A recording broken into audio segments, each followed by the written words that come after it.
এইভাবে ভিউমার্স একাডেমির পক্ষ থেকে যে বাস্কেটবল টুর্নামেন্টের আয়োজন করা হয়েছে, এই বাস্কেটবল টুর্নামেন্ট এবং আপনাদের যে বীরবাড়ি ভিউমার্স একাডেমি বাস্কেটবল, এটা নিয়ে আমাকে কিছু বিস্তারিত বর্ণনা দেবেন। প্রথমে আপনাকে আমি ধন্যবাদ জানাই আমাদেরকে সুযোগ দেওয়ার জন্য। আমাদের ক্লাবের নাম হচ্ছে বেগোগা বাস্কেট উইমেন্স একাডেমি, আর আমি বেগোগা বাস্কেট উইমেন্স একাডেমির হেড কোচ। আমাদের সেক্রেটারি ম্যাডামের নাম হচ্ছে দিব্যা তিওয়ারি ম্যাডাম, আর প্রেসিডেন্ট স্যার হচ্ছেন শ্রী সঞ্জয় চৌধুরী স্যার। ওনারা আজকে আসতে পারেননি, সেই জন্য আমি এসেছি। বেসিক্যালি আমাদের ক্লাব যেটা অর্গানাইজ করছে সেটা হচ্ছে ইন্ট্রা ক্লাব বাস্কেট টুর্নামেন্ট নভেম্বরের ফার্স্ট উইকে। এই ক্লাবটার মাঠ হচ্ছে আপনার মহাত্মা গান্ধী রোডে ইস্টার্ন স্কুল সরস্বতী বিদ্যালয়। ওইখানে আমাদের প্র্যাকটিস হয় টিউসডে, থার্সডে, স্যাটারডে আর সানডে। আর এখন বর্তমানে 300 মতন বাচ্চা প্র্যাকটিস করছে আমাদের একাডেমির আন্ডারে। আর এই টুর্নামেন্টে অ্যারাউন্ড 200, ইনফ্যাক্ট মোর দেন 200 আপনার অংশগ্রহণ করবে এই টুর্নামেন্টে। আপনাদের এই যে টুর্নামেন্ট, এই টুর্নামেন্ট ঠিক কবে থেকে চালু হতে চলেছে এবং কতদিন নাগাদ এই টুর্নামেন্টে চলবে? এখন আমরা প্ল্যান করেছিলাম 19 অক্টোবর করার, কিন্তু যেহেতু দিওয়ালি আর ছট পুজো পড়ে যাচ্ছে ওই জন্য এই মুহূর্তে করতে পারছি না। তবে নভেম্বরের ফার্স্ট উইকে আমরা প্ল্যান করছি। এবং আমাদের থার্ড ডিভিশন টিমের টুর্নামেন্ট আছে ওয়েস্ট বেঙ্গল বাস্কেটবল অ্যাসোসিয়েশনের, যেটা আমাদের অ্যাসোসিয়েট ইউনিট। তো সেই কারণে আমরা নভেম্বরের ফার্স্ট উইকে করব। আর এই টুর্নামেন্টে আমরা রিকোয়েস্ট করেছি ওয়েস্ট বেঙ্গল বাস্কেটবল অ্যাসোসিয়েশনের সেক্রেটারি, ট্রেজারার এবং ওখানকার রেজিস্ট্রার, এইসব বিশিষ্ট ব্যক্তি যারা ওয়েস্ট বেঙ্গল বাস্কেটবল অ্যাসোসিয়েশনের সাথে যুক্ত আছেন তারা আমাদের টুর্নামেন্টের ওপেনিং এ আসবেন, অংশগ্রহণ করবেন এবং বাচ্চাদের উৎসাহ বাড়াবেন। আমরা এই প্রত্যেক কটা বাচ্চাকে নিজের এন্ড থেকে জার্সি প্যান্ট থেকে শুরু করে ট্রফি, মেডেলস, সার্টিফিকেট, যেহেতু আমরা গভর্নমেন্ট রেজিস্টার্ড ক্লাব, আমরা সবকটা বাচ্চাকে পার্টিসিপেশন সার্টিফিকেট, যারা উইনার্স রানার আপ হবে তাদের সার্টিফিকেট, মেডেলস, ট্রফি, রিফ্রেশমেন্ট, 200 বাচ্চাকে জার্সি প্যান্ট, সবকিছু আমাদের ক্লাবের এন্ড থেকে দেওয়া হবে সেই দিন, ওপেনিং এর দিন। এই যে জার্সি প্যান্ট বা রিফ্রেশমেন্টের বিষয়টা বললেন আপনি, তো এটা কি সবাইকে দেওয়া হবে নাকি কিছু কিছু জন যারা প্রথম, দ্বিতীয়, তৃতীয় স্থান অধিকার করবে তাদের জন্য? না, অ্যাকচুয়ালি আমরা সবাইকে দেবো, যারা যারা পার্টিসিপেন্ট আছে সবাইকে, পুরো 200 বাচ্চা হোক তার বেশি হলে সবাইকে আমাদের এন্ড থেকে জার্সি প্যান্ট দেওয়া হবে। এবং যারা পার্টিসিপেট করবে সবকটা বাচ্চাকে মেডেল আর সার্টিফিকেট দেওয়া হবে। এবার যারা উইনার্স হবে সেটা 1 মাস পরে জানতে পারবো, কেন এই টুর্নামেন্টটা ওপেনিং হবে তারপরে 1 মাস ধরে চলবে। 1 মাসের মধ্যে যারা যারা কোয়ালিফাই করবে সুপার লিগে ফাইনালসে, দেয়ার আফটার ডিসেম্বর মাসে আমরা ক্লোজিং করবো। আর ক্লোজিং এর দিন এই অনুষ্ঠানগুলো হবে, যার মধ্যে এইগুলো বিতরণ হবে। এই যে বাস্কেটবল টুর্নামেন্ট, এখানে যারা অংশগ্রহণ করছে তারা ঠিক কোন কোন জায়গা থেকে এখানে আসছে এবং কোন কোন ক্লাব কি বা শুধু কি এই ক্লাবেরই যে ছাত্রীরা আছে তারা অংশগ্রহণ করছে? অ্যাকচুয়ালি এটা ইন্ট্রা ক্লাব বাস্কেট টুর্নামেন্ট, তো আমাদের নিজস্ব বাচ্চাই হচ্ছে 200 উপরে পার্টিসিপেন্ট।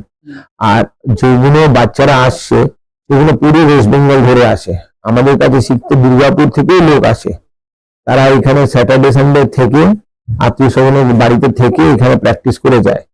তো আমরা চেষ্টা করছি যারা বাচ্চারা খেলছে এইখান দিয়ে সিলেকশন করে তাদেরকে ন্যাশনাল আর স্কুল লেভেল হোক এই লেভেলগুলোতে অংশগ্রহণ তারা করতে পারে। তারা আমরা সিলেকশন করবো, এখান থেকে যারা বেস্ট পারফরমেন্স দিচ্ছে তাদেরকে আমরা সুযোগ দেবো, যাতে আরো ভালো ওরা আপার লেভেলে, ন্যাশনাল লেভেলে, স্টেট লেভেলে গিয়ে করুক। অনেকদিন করে হচ্ছে প্রিভিয়াসলি। আমরা চেষ্টা করছি যাতে নাম্বার অফ ন্যাশনাল প্লেয়ার্স আরো ইনক্রিজ হোক আমাদের এখানে, কেন আমাদের এখানে মেইন যেটা আমরা ফোকাস করি সেটা হচ্ছে ডিসিপ্লিন, সব থেকে ইম্পর্টেন্ট আমাদের কাছে। কেন একটা বাচ্চাকে যদি ভালো প্লেয়ার তৈরি করতে হয় প্রথমত ভালো মানুষ করতে হবে, তার জন্য আমরা ডিসিপ্লিনের উপরে ফুল ফোকাস করি। ডিসিপ্লিনের পরে কনসিস্টেন্সি ইজ ভেরি ইম্পর্টেন্ট। আমরা চেষ্টা করি যেন রেগুলার প্র্যাকটিসে করে। ইনফ্যাক্ট তারা যত একাডেমিক্যালি স্ট্রং হয়, যে পড়াশোনা করে না বা যার রেজাল্ট বাজে হয়, আমরা তাদের দিয়ে মান্থলি ফিডব্যাক নিই। ফিডব্যাকে দেখি যদি কোনো বাচ্চার পড়াশোনা ভালো হচ্ছে না তাদেরকে আমরা বলি প্র্যাকটিসে বই নিয়ে আসতে। আমরা ওখানে বসে আমাদের থেকে টিচার প্রোভাইড করে পড়াশোনাও করাই। যখন অব্দি ওর একাডেমিক্যালি স্ট্রং হচ্ছে না তখন ওর প্র্যাকটিস অ্যালাউ করি না। এইটা আমাদের চেষ্টা থাকে আমাদের বাচ্চা যেন ডিসিপ্লিন হয়, একাডেমিক্যালি খুব স্ট্রং হয়, আর তারপরে ভালো প্লেয়ার হিসাবে পারফরমেন্স গুলো ভালো করুন ন্যাশনাল লেভেলে। এমন কিছু হয়তো থাকতে পারে অনেকে যারা আর্থিক দিক থেকে স্বাচ্ছন্দ্য নয়, তাদের জন্য কি কোনো বিশেষ ব্যবস্থা নেওয়া হয়? আমরা আমাদের যে ক্লাব মেম্বার্স আছে তাদের মধ্যে সার্কুলেট করে দিয়ে থাকি কি যদি তাদের কোনো বন্ধু বান্ধব রিলেটিভ যে কেউ যদি ফাইন্যান্সিয়াল প্রবলেম হয়, তারা কনফিডেন্সিয়ালি সিক্রেট লেটার আমাদের দেবে। আমরা তার উপরে মিটিং করে আমরা চেষ্টা করি তাদের পুরো ফিস মাফ করে দেওয়া, ইনফ্যাক্ট যদি আমাদের এন থেকে তাদেরকে কোনো সাহায্য দেওয়া হোক, যেমন জুতো কিনে দেওয়া, প্রচুর বাচ্চা আছে যারা জুতো কিনে দেওয়া হোক, যাই হোক আমি এগুলো এটা অন ক্যামেরা বলতে চাই না, কেন হেল্প করলে বলা উচিত না, কিন্তু আমরা পুরো চেষ্টা করি যাদের ফাইন্যান্সিয়াল ইস্যুস আছে সেইগুলোর জন্য যেন কোনো বাচ্চা ডিটোরিয়েট না হয়। খেলা সবার অধিকার, টাকা হোক না হোক। আমাদের ক্লাবে বৌবাজার বাস্কেট উইমেন্স একাডেমিতে কোনো বাচ্চা বলতে পারবে না যে টাকা অভাবে খেলা শিখতে পারেনি। আচ্ছা, এখনো পর্যন্ত কতজন খেলোয়াড় বা আপনার একাডেমি থেকে বেরিয়ে ন্যাশনাল লেভেলে খেলেছে বা টিমের মধ্যে অংশগ্রহণ করেছে? আমাদের স্কুল লেভেলে তো অনেকজন মেডেল জিতেছে, ইনফ্যাক্ট ন্যাশনাল লেভেলে 2-3টে প্লেয়ার গেছে। রিসেন্টলি একটা ছেলে আন্ডার 13 ক্যাম্পে ছিল, কিন্তু ও পায়ে চোট লেগে যাওয়ার জন্য সে কন্টিনিউ করতে পারেনি ক্যাম্পে। আর আমাদের এখানে ট্রেনিং খুব ভালো হয়, পুরো কনসিস্টেন্ট, রোদ্দুর হোক, হিট ওয়েভ চলুক, বৃষ্টি পড়ুক, যাই হোক আমাদের ক্লাস অফ হয় না। আমাদের চেষ্টা থাকে পুরো মঙ্গল, বৃহস্পতি, শনি এবং রবি 4:30 থেকে রাত্রি 8টা পর্যন্ত মহাত্মা গান্ধী রোড শ্রী বিশ্বনাথ সরস্বতী বিদ্যালয়তে, যেটা আমি বললাম, ওখানে প্র্যাকটিস হয়। আর ব্যাচ সিস্টেমে হয়, ছোট বাচ্চাদের আগে হয়, তারপরে মেয়েদের হয়, তারপরে সিনিয়র ছেলেদের এবং মেয়েদের হয়। এরকম ভাবে আমরা ওদেরকে ইনটু যেতে, ওরা খুব কঠোর পরিশ্রম করে যেন আরো ভালো উঁচু লেভেলে যাক, তার জন্য যা যা লাগে, যা যা প্রয়োজন আমরা সব চেষ্টা করি। আচ্ছা, আপনাদের সামনে যে টুর্নামেন্ট আছে, সেই টুর্নামেন্ট নিয়ে আমাদের দর্শকদেরকে আপনি কি বলতে চাইবেন?